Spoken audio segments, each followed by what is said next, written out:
ദേവന്റെ അരികിലെന്നും കൊഞ്ചിക്കുഴഞ്ഞവൾ കുണുങ്ങി നിന്നു. പാടവരമ്പിന്നറ്റത്ത് തമ്പ്രാൻ ചിരിയോടെ കളിയായി അടുത്തു വന്നു.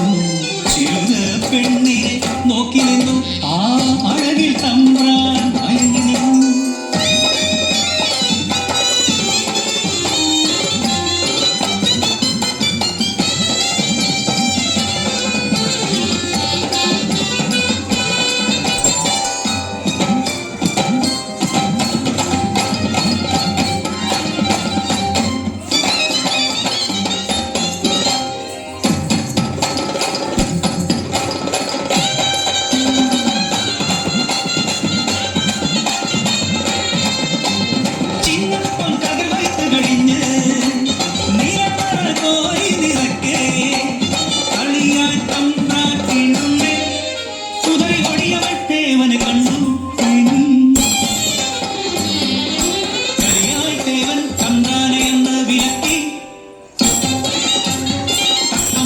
ചതിയൊരുക്കി ദേവനത്തിൽ കണ്ണാടൊരുങ്ങി. കൂട്ടം ചേർന്ന് കഥവനഞ്ഞു നെല്ലുകട്ടെന്നു ഉഗ്രകുത്തി.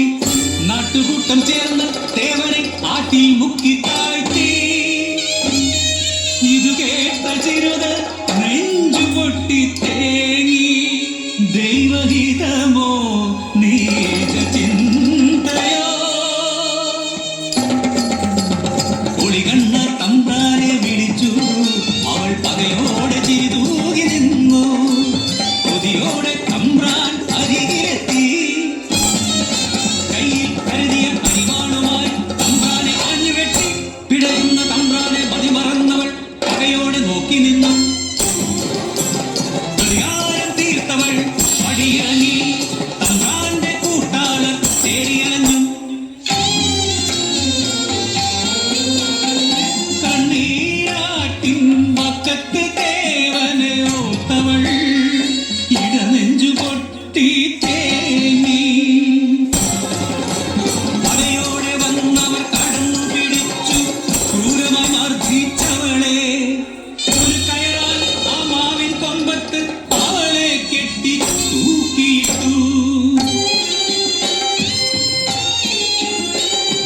പുലർന്നൊരാ നേരം നാടറിഞ്ഞു. ചിരുത പെണ്ണ് തൂങ്ങിയെന്ന്. കണ്ടവർ കേട്ടവർ സ്ഥിതി അറിയാതെ ധരിച്ചു നിന്നു. ചിരുത എന്തിന് കടുങ്കൈ ചെയ്തു ദൈവേ?